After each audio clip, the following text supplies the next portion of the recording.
many thousand years ago, there was a yogi whose name was Sunira. We believe Sunira was just the next generation after Saptarishis. He lived and worked in the mountains which are presently in Nepal. And he took on an impossible project.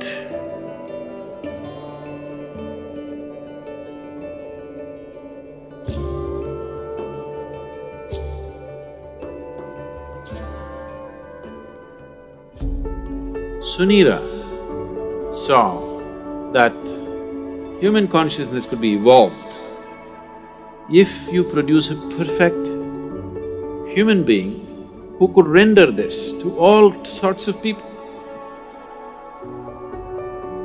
In a way, he comes from the tradition of Shiva. Somewhere it's his dream to build another being like that. He wants to build a living Shiva once again, a perfect teacher for the world who is completely multidimensional, not this kind of teaching or that kind of teaching. As Shiva explored the whole human consciousness and human body in every possible way, he wants that kind of a living being. So he started building the energy body for that kind. And then he believed that he could build a physical body on top of that and let him loose in the world. With a lifespan of a few hundred or thousand years, so that he will transform the whole world by the time his time is done. So he started working on this project. And of course he died unfulfilled.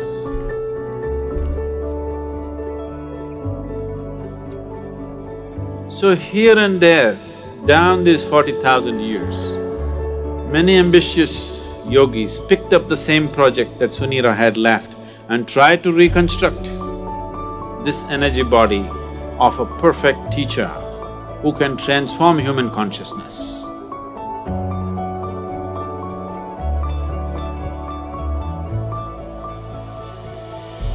They called him Maitreya.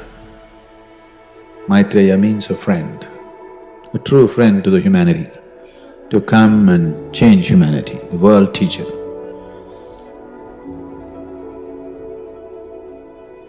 Generation after generation, many yogis tried to continue to work on the same half-made project of Sunira. It's always been in the yogic lore, but in the last century, it came to the surface. It came to social knowledge because the Theosophists worked on it. Annie Besant, Leadbeater, and Madam whatever her name, I can never pronounce, Blavatsky. All three of them took this project up. They said, we are going to make it. They amassed a vast amount of occult knowledge, probably for the first time in the last few hundred years. And definitely for the first time, not in a traditional way but in a modern way, they took up this project.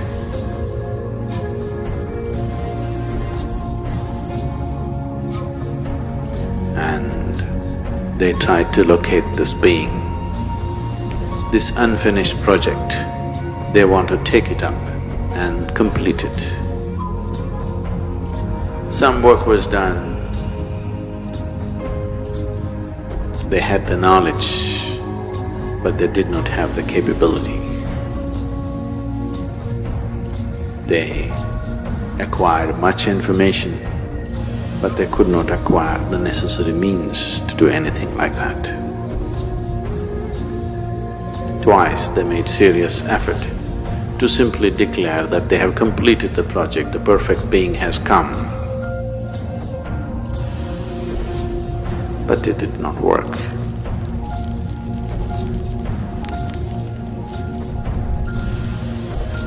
Another parallel line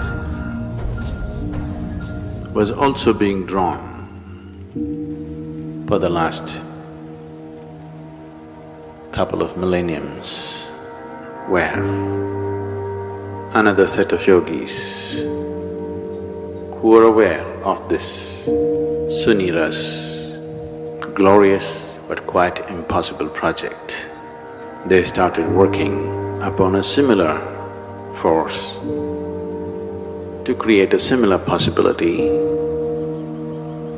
but with a completely different understanding of the same, creating a perfect being, but not as a human being,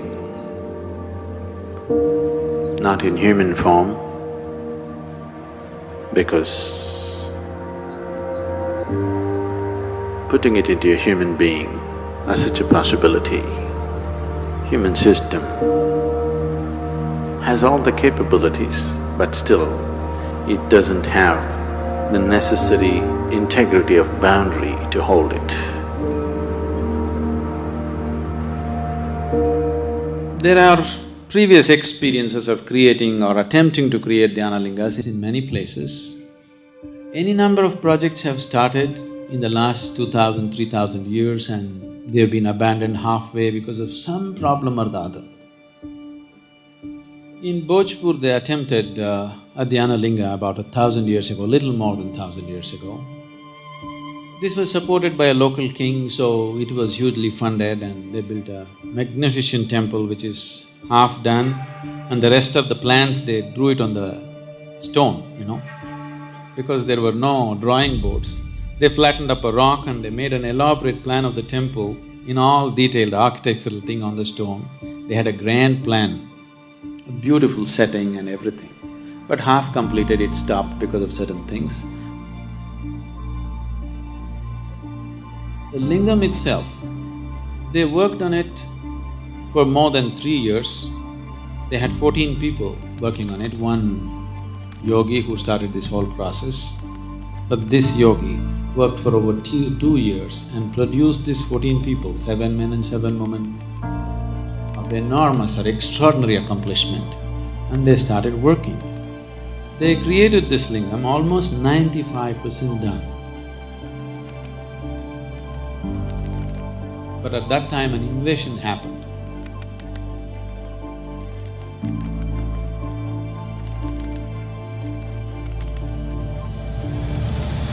The invaders came.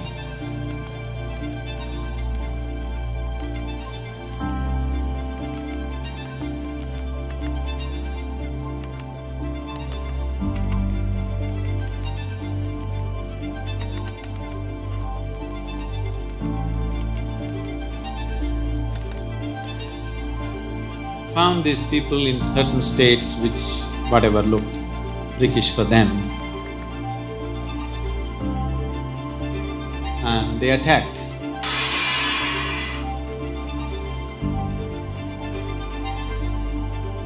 When they attacked, his left foot was chopped off. Because of this damage in the body, he could not continue. So he decided that they will merge themselves into the lingam and complete the work. So they asked another yogi, trained another yogi to lock the energies. This yogi left their bodies and merged into the lingam. But the other yogi who was supposed to do this was so overwhelmed by this situation that he could not lock it. Because they did not lock it in time, the lingam just cracked up. Even now you can see it's a straight crack in the lingam, about 3 to 4 inches is just opened up. Now they patched it up with lime. The archaeological department has patched it up with lime, but it just cracked.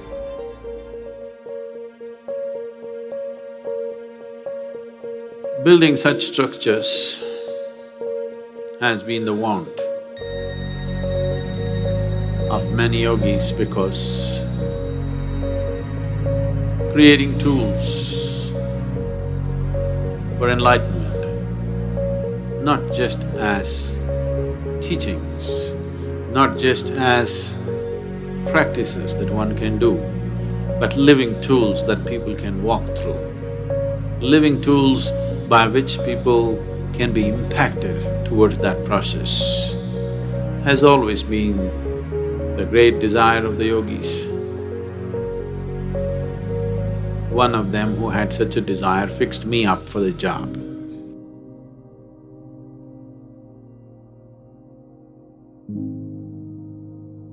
My physical proximity with him was just for a few minutes. It is in these few moments that this fabulous crafty man enslaved me for his project.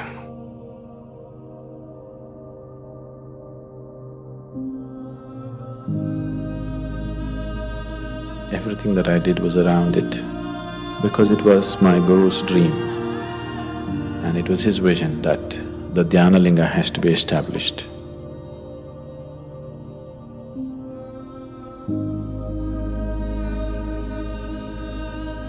This is my Guru's will and grace.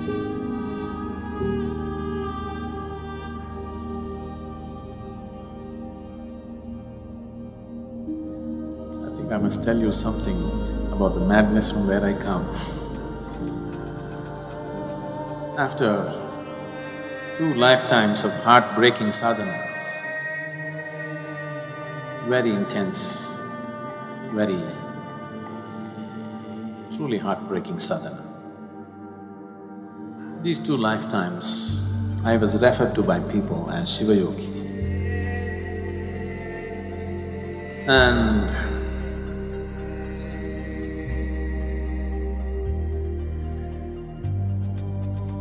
when it was needed, when my Guru appeared,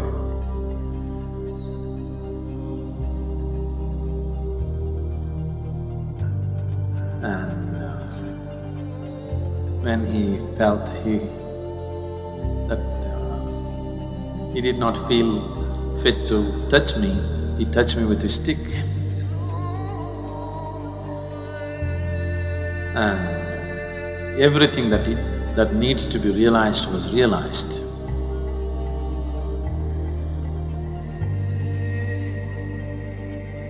I was at the very peak of anything can be.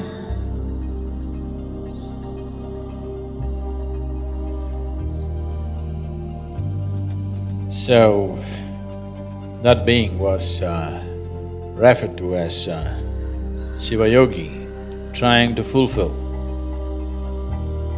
the mission that was put into him. Didn't work, came back again.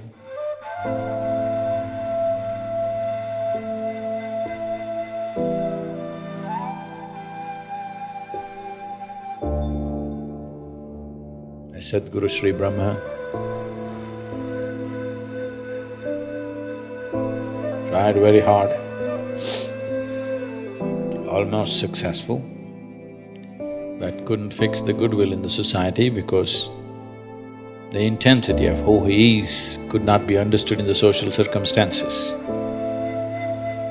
He couldn't fulfill that. He prepared a few people and then went up the mountain. He was checking himself, why has he failed? He's got everything. Why is it didn't happen? He knew it's not that he lacks the competence, it's just that he did not garner the social support that was needed. So he went up the mountain for the last time.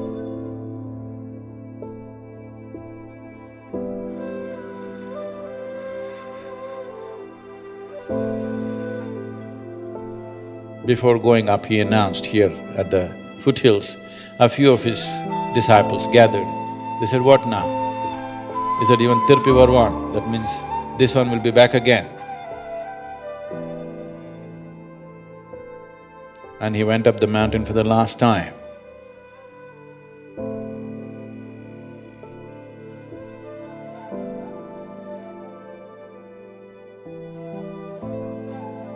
And he did a rare thing.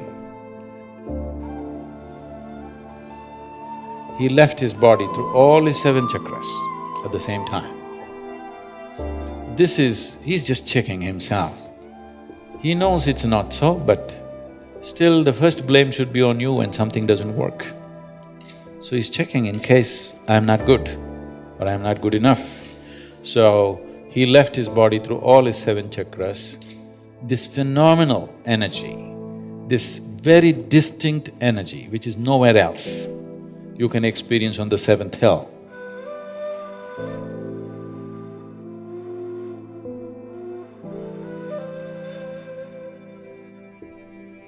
It's very, very different from anything that you would find anywhere.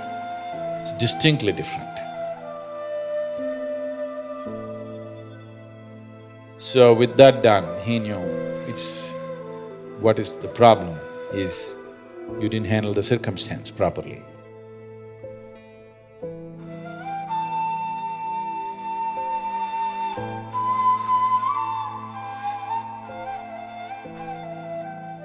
This round when we came, we planned everything to a point where we decided a few people that I need, where they are born, in which room, how. Everything was planned, it went accordingly.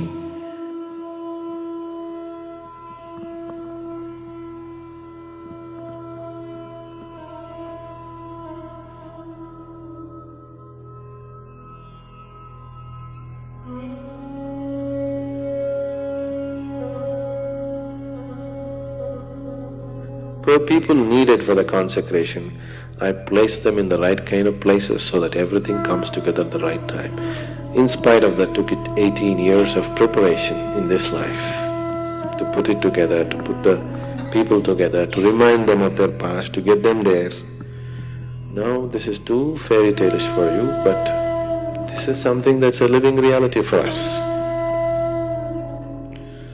So the consecration process itself took 3.5 years, a very intense process. People who witness these things, their lives are never the same again. Things that they had not imagined in their wildest dreams, they witnessed, they still can't believe that it actually happened in their presence.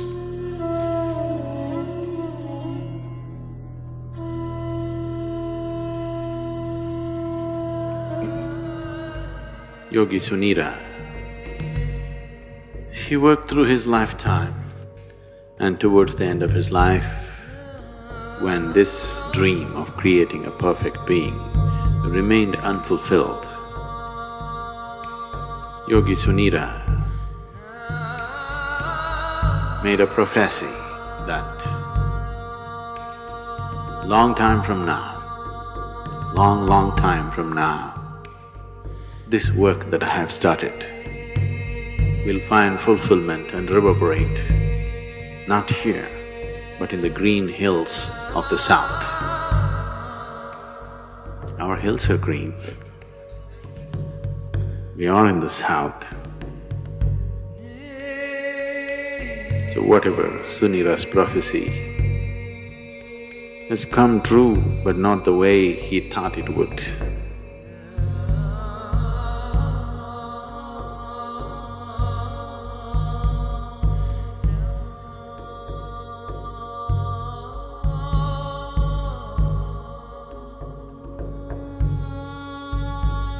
Dhyanlinga is like a living guru. The role of a guru in a spiritual seeker's life is not just about giving teachings and guidances. The most fundamental thing why a spiritual seeker seeks a guru is because a guru can ignite his energies into a different dimension. That aspect of Guru's role in a spiritual seeker's life is very well fulfilled by the Dhyanlinga. Once a person is in the sphere of Dhyanlinga, he cannot escape the sowing of the spiritual seed of liberation within himself.